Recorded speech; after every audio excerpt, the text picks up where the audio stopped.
안녕하세요. 앨리스입니다. 네.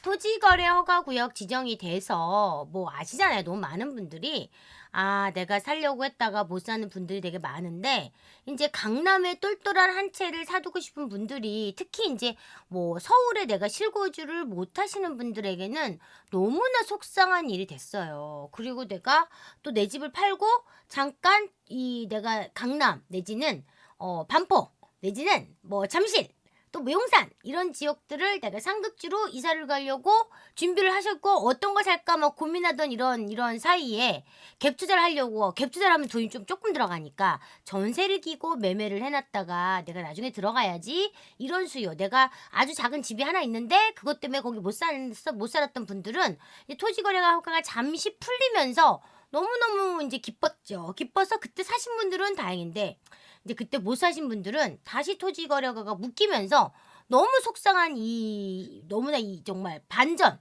희비가 걸리는 일이 생겼어요.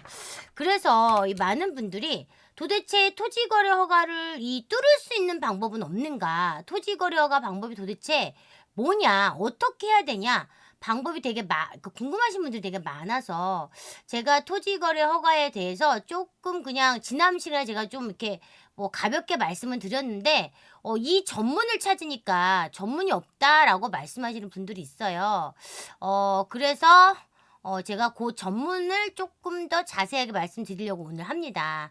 뭐 저도 물론 토지거래 허가를 제가 실제로 뭐 사보거나 뭐 거래를 해본 적이 아직은 토지거래 허가를 직접 제가 이렇게 우리 매수 중개를 하면서 해본 적은 없지만 일단 지금 실제 현장에서 이런 일이 이루어지고 있으니까 그걸 기준으로 제가 설명을 해드리려고 해요. 자, 그래서 토지거래 허가 구역이 무엇인지 어떻게 내가 뚫어야 되냐. 자, 보시는 것처럼 토지거래 허가구역은 일단은 매수하기 전에 내가 뭔가 일단은 갭 투자는 안 돼요. 무조건 내가 실거주하실 분들만 살 수 있는 거고요. 그래서 내가 최종적으로 이 토지거래 허가를 받고 사야 되는 거죠. 먼저 어떻게 해요?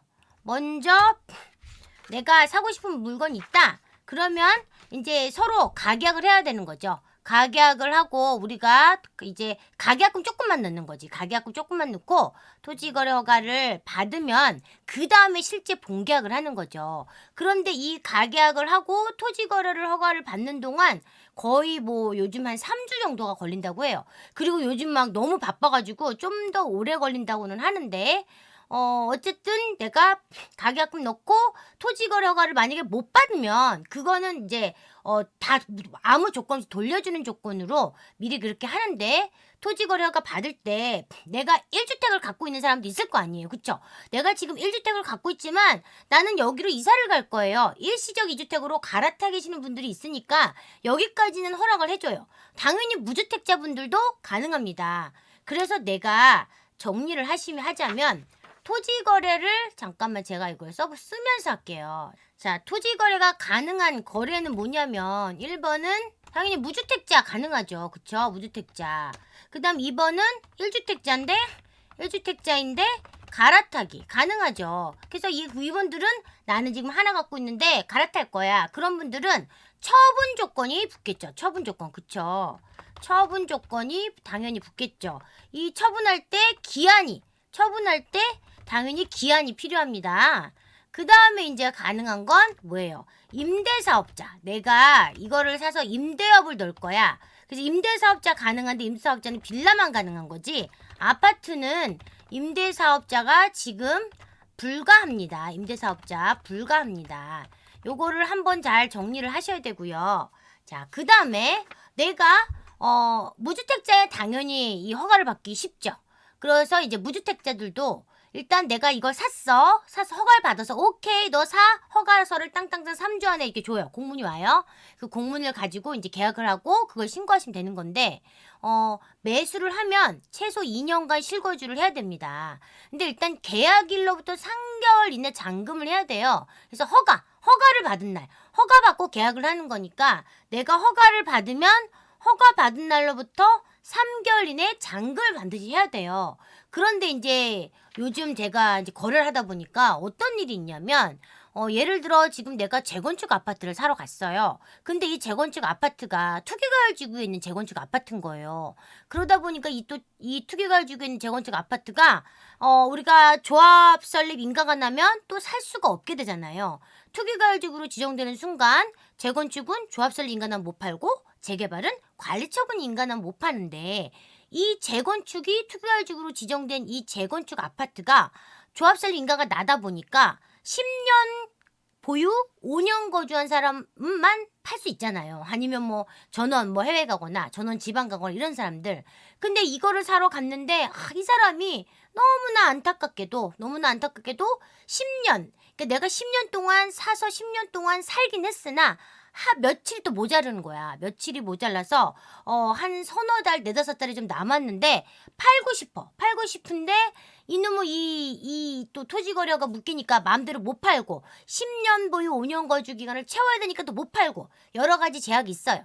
근데 또 급하게 팔아야 되는 사람들이 있으니까 현장에서는 또 요런 물건들을 이용해서 어떻게 하냐면 싸게 좀 살 수 있잖아요. 이런 물건들은 조금 불안하긴 하지만 내가 등기부 등본을 띄면 이분이 언제 샀는지 실제 매수한 날짜가 나오니까 그걸 기산해서 몇 년 보유하고 있었는지 나오죠. 그 다음에 이분의 그 초본을 떼면 이분이 이 집에서 몇 년 동안 또 거주했는지 실거주했는지가 나오거든요. 그래서 이 두 개를 딱 비교를 했을 때 이분이 정말 한 몇 달만 지나면 이런 물건이 되는구나. 이런 물건이 있는 물건들은 솔직히 조금 더 제가 싸게 살 수가 있거든요. 그래서 요 토지거래 허가를 받아야 되는데 또 토지거래 허가 받을 때 그러면 이 토지거래 허가 받을 때는 또 이 조합원 양도하고는 또 별개거든요. 그래서 3개월 그분이 10년 거주 5년 보유 물건을 딱 채워주는 그 시점으로 거꾸로 3개월 또 산입을 해서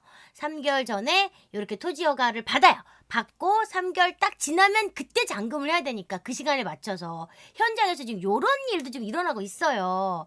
참 정말 다양한 일이 일어나고 있는데 어쨌든 이게 계약 그 토지거래 허가 받은 날로부터 3개월 이내 잔금을 해야 되고 잔금을 했어요. 잔금을 하고 나면 또 6개월 이내 실거주를 해야 되는데 요 6개월 이내가 또 이게 또 달라요. 이게 뭐냐면 6개월이 어떤 지역은 6개월, 어떤 지역은 4개월, 어떤 지역은 1년. 그렇기 때문에 이거는 이 토지거래 허가 구역도 지금 다 지자체별로 달라요. 그래서 되게 헷갈리시니까 여러분이 토지거래 허가를 받아야 되는 지역에 매수를 하시거나 매도를 하셔야 되는 경우는 구청에 직접 알아보세요. 제가 여기 지금 뭐 토지거래 허가를 매도하려고 하는데 여기 조건이 어떤가요? 구청에 물어보면 정확한 답을 줍니다. 일단은 최종 1주택에 대한 건 당연하고요. 토지거래 기준 면적이 주거지역에서 60제곱미터 이상이 돼야 되는 거는 무조건 토지거래가 받아야 되는 거고요. 그 다음에 다세대 빌라의 경우는 임대사업자로 매수가 가능하고 서울 거주자야 됩니다. 아파트는 임대사업자 불가하다고 제가 말씀드렸어요.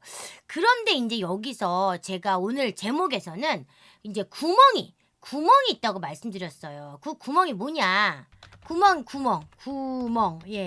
이름 뭐냐면 그거죠. 이게 아파트냐 내지는 비아파트냐. 그쵸. 가장 그건 비아파트. 지금 토지 거래가 가능한 거래 중에서 구멍 1은 지금 아파트만 묶었단 말이죠. 그래서 아파트가 아닌 거는 거래가 가능해요. 요거 자.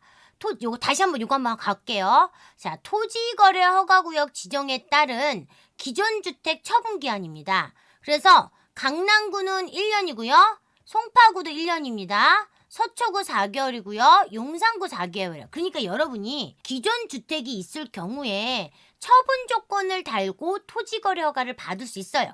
무주택자만 꼭 살 수 있는 게 아니라 처분 조건을 달고 살 수 있는데 일단 계약일 기준에 기존 주택을 처리, 매매, 임대 등의 계획서를 제출하셔야 돼요. 아셨죠? 그래서 여러분이 처분 노력 없이 이게 되게 중요합니다. 이것도 구멍이에요. 자, 처분 노력 없이 기한을 넘길 경우 이행강제금이 나온다. 취득가액의 10%가 계속 나오겠죠. 최대 6개월.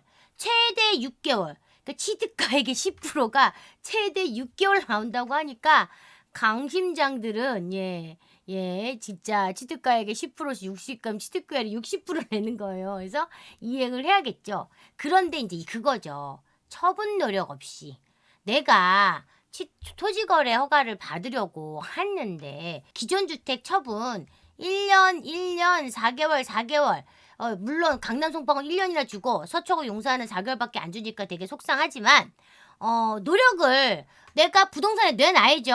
자, 내 물건 내가 지금 1주택을 갖고 있어요. 1주택 갖고 있는데 부동산에 내놔요. 부동산 내놔야 되는데 내놓고 매일 부동산에 전화해요. 내놓고 왜 안 팔려요? 왜 안 팔려요? 왜 안 팔려요? 계속 전화한 기록, 그 다음에 부동산 내놓은 기록 이런 캡처 쳐서 보내는 거죠. 캡처 쳐서 보내면서 내가 이렇게 노력을 했는데 집이 안 팔리는 거 어쩌란 말이냐. 내가 이렇게 집이 안 팔릴 줄 몰랐다. 이런 거를 수없이 많이 어필하세요. 아시지 않냐? 지금 집 안 팔리는 거 아시지 않냐? 내가 이렇게 노력해도 안 팔리니까 이거는 내가 이행강제금을 바로 때리지 않는다고 합니다. 실제로. 그래서 여러분이 진짜로 내가 갈아타기를 하고 싶은데 그 지역에 1주택이 있어서 거기 못한다 이러면 이 처분 조건을 달고 열심히 파는 노력만 하는 거죠. 열심히 파는 노력만 하면 여러분 요걸 조금 시간을 벌 수 있는 거고요. 그러니까 뭐 내가 지방에 있는 분들 서울에 사고 싶은데 지방 안 팔리잖아요. 그래도 내가 노력한 걸 보여주면 인정을 받을 수가 있다. 그러나 또 안 될 수도 있지만 여러분 복골복이죠. 얼마나 노력하는 모습을 보여주는지 그게 가장 중요합니다. 그래서 토지거래 허가 구역에서 기존주택 처분, 근데 이것도 되게 중요하죠. 내가 지방에 1주택 있어. 그런데 조정지역에 두 번째 주택을 사. 그러면 어떻게 취득세 부분에서도 여러분 내가 조정지역을 1주택을 먼저 사면 1%, 두 번째 주택을 비조정 지역에 사면 두 번째 주택을 1%, 두 개만 사면 1% 받을 수 있는데 이걸 거꾸로 비조정 지역을 하나 갖고 있어. 1%야. 근데 추가로 조정 지역을 사면 8%의 취득세를 내는 거잖아요. 그렇죠. 그런데 이 8% 취득세를 안 낼 수 있는 방법도 그거예요. 내가 비조정 지역에 지방에 내가 하나를 갖고 있어. 경기도에 하나를 갖고 있는데 내가 송파구에 취득을 하고 싶어요. 송파구에 토지거래 허가인데 취득을 하고 싶어요. 경기도에 물건을 안 팔고 그러면 똑같아요. 나 2년 안에 처분할 거예요. 처분각서를 쓰고 취득을 할 때 1%를 낼 수 있습니다. 2년 안에 취득하면 되는 걸로 알고 있어요. 물론 이거는 제가 법무사와 다시 한번 확인해 보셔야겠지만 정확하게 처분 조건을 달고 취득을 할 경우에는 내가 취득세 1%의 혜택을 줄 수 있어요. 물론 2년 안에 처분해야 됩니다. 물론 여기에 토지거래 허가구역에 묶이는 아파트라면 송파구는 1년 안에 처분하면 되니까 요걸 짬뽕해서 잘 이용하시면 여러분 취득세도 절약할 수 있고 1년 동안 노력하는 모습을 보이다가 2년이 될 수도 있어요. 이런 것들을 여러분이 잘 이용하셔서 내가 갈아타실 분들은 갈아타기를 이용하시면 굉장히 좋을 것 같습니다. 그리고 이제 또 한 가지가 뭐냐면 토지거래가 가능한 그 구멍, 아파트냐 비아파트냐. 그래서 아파트만 규제가 됐기 때문에 비아파트가 뭐 있어요? 비아파트는 빌라가 있고 다세대가 있고 단독이 있고 4층짜리 연립 있죠. 5층부터는 아파트에 들어가고 4층부터는 연립이잖아요. 4층짜리 연립이 가능하고 또 오피스텔도 가능하고 레지던스도 가능하고 아파트만 아니면 다 된단 말이죠. 그러다 보니까 지금 풍선효과로 아파트가 아닌 이 토지거래 허가구역에 아파트가 아닌 빌라들인데 물론 완전 뭐 용산의 고급 빌라, 유엔빌리지에 있는 완전 고급 빌라들은 뭐 당연히 살 수 있습니다. 그런데 우리는 그렇게 비싼 고급 빌라 살 수 없죠. 그럼 우리가 살 수 있는 거는 뭐예요? 당연히 이 토지거래 허가구역에 있는 재개발 지역의 빌라, 다세대, 단독주택을 살 수 있지요. 그래서 지금 이 구역 안에 이 구역 안에 재개발 구역의 물건들을 빌라 다세대 단독주택을 여러분이 매수하시면 굳이 토지거래 허가를 받지 않으셔도 됩니다. 또 4층 연립을 살 수 있다 그래서 이건 되게 우스갯소리로 우리가 뭐 한남더일이 32개 동 중에서 무려 11개 동이나 이 건축물 대장상에는 연립이라고 합니다. 3층이에요, 3층.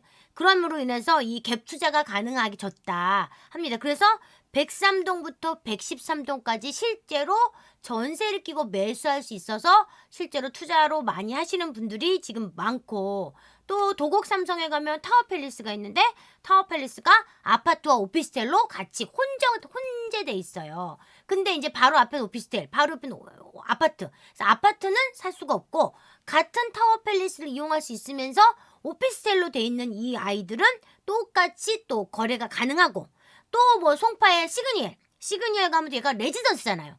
가면 뭐 너무너무 훌륭한 주택인데 불구하고 레지던스기 때문에 살 수 있다. 그래서 물론 이런 아이들은 워낙에 비싸서 일반인들이 살 수 없는 그런 종류이긴 하지만, 우리는 그렇게 비싼 거 못 사면 빌라, 재개발 지역의 빌라 다세대 단독주택을 살 수 있다. 그래서 여러분이 너무나 극적이 안 돼요. 너무나 극적이 안 되고, 적어도 그래도 한 50% 사업 건축 심의가 났다. 시공 조합 설립 인가는 당연히 나고, 그 다음에 시공 선정했다. 건축 심의 정도 하고 있다. 아니면 너무 사업 시행가 났다 그러면 너무 좋겠죠. 이런 아이들을 여러분이 조금 뭐 대출을 이용할 수 있다든지 아니면 전월세를 이용할 수도 있다든지 이런 식으로 여러분이 매수를 할 수 있기 때문에 이런 걸 적극적으로 좀 알아보시면 되게 좋을 것 같고요. 그리고 이제 구멍이 뭡니까? 또 두 번째 구멍은 그거죠. 입주권입니다. 입주권이 뭐냐면, 우리가 재건축, 재개발에서 관리처분 인가가 나게 되면 입주권으로 바뀌게 됩니다. 그렇죠? 그럼 관리처분 인가가 나면 입주권으로 바뀌어요. 자, 그런데 입주권으로 바뀌면 얘는 입주할 수 있는 권리가 되면서 실제로 주택에서 빠져버립니다. 그렇죠? 주택이 아닌 게 돼요. 입주권이 되면 주택으로 안 보거든요. 그런데 우리가 토지거래 허가구역에서는 어떤 조건이 있어요? 토지거래 허가에서는 실거주를 해야 되는 조건이 있어요. 그런데 이 토지거래 허가구역에서 실거주를 나는 하고 싶어. 나는 너무너무 하고 싶은데 어머나 입주권이 돼버렸네? 그러니까 내가 실거주할래야 실거주할 수가 없는 거야. 관리처분 인가가 나면 이주 공고가 나기 때문에 이주 철거를 해야 되는데 나는 너무너무 실거주하고 싶은데 포크레인이 들어오니까 나는 살 수가 없는 거지. 그래서 어쩔 수 없이 이주를 해야 되는 그런 것들은 실제로 내가 어떻게요? 실거주를 안 해도 살 수 있는 거죠. 그러면 우리가 이 강남, 서초, 송파, 잠실에 이렇게 관리처분 인가가 난 재건축, 재개발 현장에 가시면 실제로 물론 재개발 현장은 당연히 지금도 살 수 있으니까, 아파트가 아니니까. 그러면 재건축 현장에 가시면 입주권을 살 수가 있는 거예요. 그러다 보니까 또 정부에서도 고민이 많은 거예요. 가만히 있자. 내가 용산을 내가 토지거래 허가로 묶었단 말이지. 그런데 용산에 아파트만 지금 못 사게 만들어 놨는데 가만히 있자. 지금 용산에 재개발되는 아이들이 많단 말이야. 그런데 이 용산의 재개발 아이들이 지금 막 피가 막 엄청 많이 붓고 막 난리가 났는데 어머? 걔네들은 지금 구멍이네? 이걸 정부에서도 아는 거죠. 정부에서도 알고 가만히 있자. 심지어 또 그 한남 또 1, 2, 3, 4, 5구역 중에서 또 관처가 난 게 있고 관처가 안 난 게 있는데 어머나, 관처 나든 관처 안 나든 또 관처 난 것들은 어머나 또 실거주 못하네? 이런 것들을 이제 아니까 관처가 난 한남 3구역을 토지거래 허가로 또 핀셋 규정을 하니마니 이러고 있어요. 그래서 여러분이 이런 거는 구멍은 빨리 움직이셔야 돼요. 또 빨리 움직여야 하기 때문에 한남 3구역이 아니더라도 뭐 방배동도 있고 뭐 서초도 있고, 물론 우리 어디 있어요? 송파도 있습니다. 송파도 있어요. 여러분, 송파도 있어요. 찾아보시면 있습니다. 그래서 여러분이 그런 걸 매수하고 싶다면 앨리서의 1:1 상담을 오시면 됩니다. 제가 아주 스피드한 속도로 여러분에게 돈 되는 그런 아파트를 상담 오시면 찍어드리고 매수까지 A부터 Z까지 일사천리 여러분에게 등기부등본을 안겨드리고 있습니다. 제가 이런 구멍을 이용해서. 그래서 입주권이고요.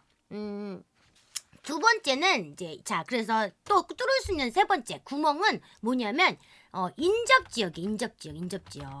그래서 이게 물론 인접지역이 많지는 않지만 그런 거죠. 우리가 송파구 너무 사고 싶은데 또 송파구 갭 투자를 좀 해놓고 싶은데 못 사잖아요.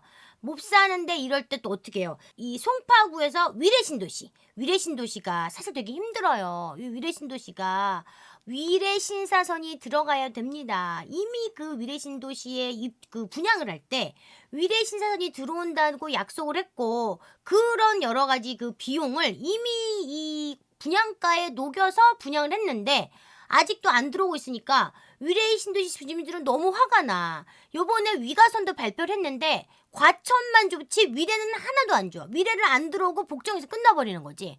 그러니까 뭐냐. 위례 사람들은 완전 허탈해요. 그래서 위례가 지금 많이 좀 눌러져 있고 좀 가격이 좀 눌러져 있고 쌉니다. 그런데 어쨌든 여기도 좀 가야 되는 상황인데 이 위례가 반은 송파고 반은 경기도 성남이에요.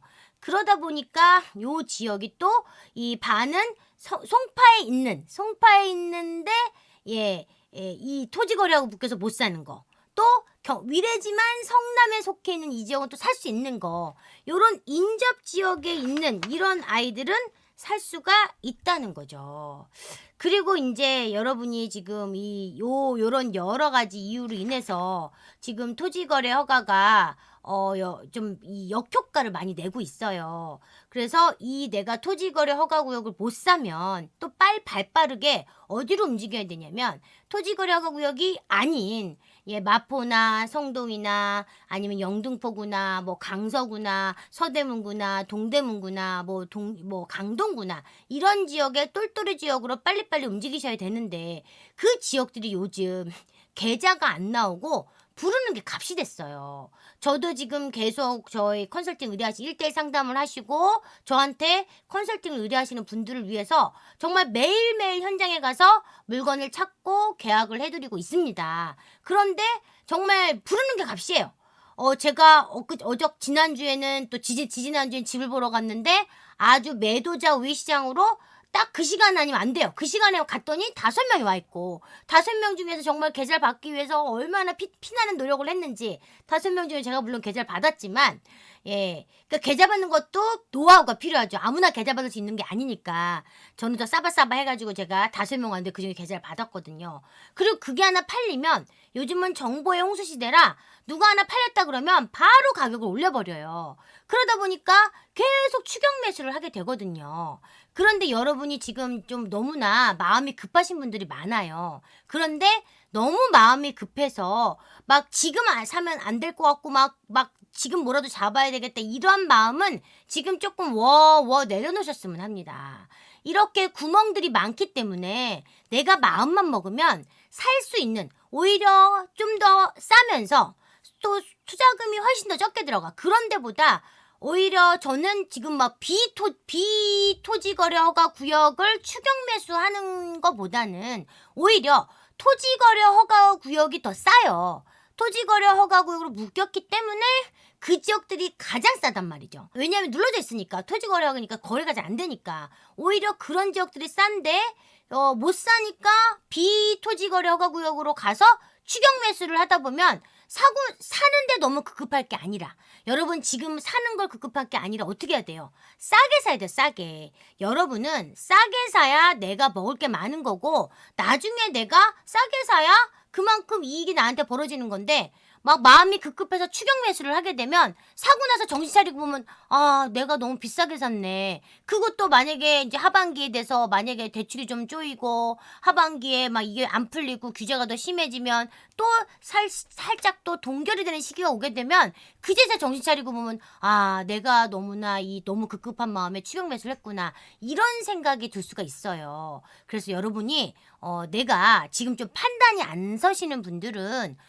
앨리스를 찾아오시면 제가 판단을 확실하게 이건 사면 되고 이건 사면 안 됩니다 라고 말씀을 해드릴 수 있는 건데 어쨌든 여러분이 판단을 할 수 있다 그러면 판단을 하시지만 판단이 안 되면 어떻게 보면 가장 싼 건 토지거래 허가구역이에요. 토지거래 허가구역 안에 여전히 좀 작은 돈으로 앞으로 미래가치를 투자할 수 있는 구역들이 많아요. 여러분이 이런 걸 공부하고 싶으시다면 여러분 지금 이 남는 시간에 서울 지역분석수업 파트 1이나 파트 2를 들으러 오시면 좀 공부 좀 하시면서 서울을 폭넓게 아셨으면 좋겠어요. 꼭 거기가 아니어도 됩니다. 제가 막 상담 오시는 분들이나 저한테 컨설팅을 의뢰하시는 분들한테 제가 막 여기 좋습니다 막 추천을 하면 여기 별로 아니에요. 여기 주변이 너무 열악하고 여기 공공재개발 들어오면 여기 공공에는 임대가 좀 많지 않나요? 여기 주변이 지금 너무 별론데 막 이렇게 생각하시면서 여기 진짜 사도 되냐? 저한테 여러 번 대물으시는 분들이 되게 많아요. 그런데 저는 자신 있게 얘기를 하는 게 그렇게 얘기합니다. 제가 여기 좋아요, 여기 좋아요 추천을 하면 이제 주변 분한테 물어보는 거예요. 남편한테도 물어보고 아내한테도 물어보고 뭐 좀 똑똑한 딸이나 아들한테도 물어보고 주변 지인한테 물어보면 다 그 주변들이 거기 별로야 막 이렇게 얘기한다는 거지. 그러니까 저한테 거꾸로 물어봐. 거기 저기 저희 딸이 물어봤더니 거기 별로라는데 이렇게 얘기해요. 그럼 저는 물어보죠. 혹시 그분들이 부동산 투자를 열심히 하신 분들인가요? 혹시 그분들이 그 지역을 잘 아시는 분들인가요? 혹시 그분들이 부동산 투자로 성공을 하신 분들인가요? 물어봐요. 그러면 아니죠. 그렇진 않죠. 그래요. 그럼 제가 얘기하죠. 다시. 저는 부동산만 24시간 연구하는 부동산 지역 분석가입니다. 2014년부터 11년 동안 이렇게 부동산 지도를 제가 직접 부동산 지도를 이렇게 직접 들고 매일매일 제가 이렇게 만든 부동산 지도를 직접 들고 제가 지금 자료 만들다가 여기 지도가 있어서 보여드렸어요. 매일매일 이렇게 A4 용지를 오려 붙여가지고 한 땀 한 땀 이렇게 제가 그려가면서 이렇게 지도를 들고 직접 11년을 다닌 제가 부동산을 더 잘할까요? 아니면 따님이나 남편이 부동산을 더 잘할까요? 물어봐요. 제가 사기치는 거 아니고 실제로 제가 물건을 갖고 있는 것도 아니고 제가 현장에 나와 있는 여러 지역 중에서 이 지역이 좋습니다 추천하는 이유는 이러하기 때문에 추천하는 겁니다. 지금 제가 이 추천하는 이유는 고객님이 가지신 돈에서 가장 최고의 가성비를 누릴 수 있는 물건이고 지금은 아직 열악하기 때문에 아직 가격이 착하고 앞으로 5년 뒤 뭐 7년 뒤, 8년 뒤에 얘가 완성이 된다면 그때는 누가 봐도 좋은 그런 물건이 되면 그때는 비싸지니까 살 수가 없게 됩니다. 이렇게 설명을 하면 그렇군요. 그제서야 이제 하시겠다고 해요. 그래서 여러분도 내가 투자라는 거는 내가 갖고 있는 투자금 대비 최고의 가성비를 따지는 게 가장 중요한데 누가 봐도 지금 좋은 지역은 너무 비싸죠.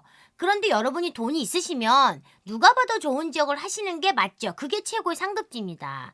그런데 여러분이 공부를 하고 이렇게 열심히 방송을 듣고 어디 살까 저기 살까 매일 고민하신 이유는 그만큼 내가 가진 돈이 항상 부족해요. 내가 사고 싶은 지역은 눈은 너무 높은데 그 지역에 가려니 내 돈이 부족합니다. 그러면 한 템포 쉬어갈 수도 있는 거고 내가 당장 거기 못 가더라도 하나 사서 글루글루 전진북진하면 되는 거고 지금 내가 가진 돈에서 최고의 가성비를 따지려면 지금의 모습이 아닌 앞으로의 미래 가치를 보시고 투자를 하시는 거죠. 그게 시간 투자고 지역 분석이에요. 지역 분석이라는 건 지금 이 아이가 이런 모습이지만 나중에 이 지역이 어떻게 변해서 어떻게 될 것이라는 미래의 그림을 그려볼 줄 알아야 지역 분석을 하시는 거죠.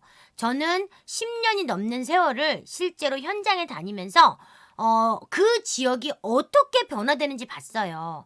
여러분이 너무너무 잘 아시는 동탄에 아무것도 없을 때 땅을 파고 있고 동탄 호수공원에서 막 포크레인이 엄청 땅을 파고 있을 때 제가 발 푹푹푹 빠지면서 그 호수공원 앞에서 커피를 마시면서 야 여기가 어떻게 변할까 그런 것들을 보고 나서 동탄이 다 들어오고 막 무르익고 10년이 지나고 나서 동탄의 호수공원 앞에 그 아름다운 우미린의 막 그 예쁜 그 무슨 쇼핑몰 들어온 걸 보고 거기서 커피를 마시면서 야 내가 몇 년 전에 여기 이렇게 지어지는 걸 봤는데 야 이렇게 바뀌었구나 이걸 본 거고요. 저는 이 광교 호수공원이 만들기 전부터 광교를 이미 가서 봤고 뭐 어디든 다 그런 지역들 굉장히 많아요. 특히나 뭐 우리 남양주의 우리 다산 신도시도 정말 차가 막 안 들어가는데 겨우 가가지고 제가 그거 보면서 다산 신도시 만들어지는 걸 봤단 말이죠. 서울도 마찬가지예요. 우리 수색증산도 제가 처음에 갔을 때부터 정말 열악한 환경이었는데 광명도 마찬가지고 제가 비포 앤 애프터를 봤기 때문에 이 도시가 앞으로 어떻게 될지 미래 그림이 막 다 보여요. 내가 미래에서 온 여자가 되는 거죠. 그래서 여러분들이 저를 믿고 제가 지역 분석을 이렇게 잘하는 이유는 너무나 많은 지역을 가서 보고 변화를 받고 앞으로 어떻게 될지를 알 수 있기 때문에 여러분에게 정말 뼈 때리는 조언을 해드리는 건데 여러분이 판단을 하실 때는 꼭 너무나 누구나 봐도 좋은 지역에만 너무 추격매수하지 마시고요. 앞으로 좋아질 지역을 소액으로 똘똘이가 될 지역에 묻어두시는 게 여러분 확실한 노후 대책이 되실 거라고 생각됩니다. 아셨죠? 제가 토지거래 가능한 그 구멍을 이야기하다가 제가 조금 이제 열을 내서 조금 말씀을 드렸습니다.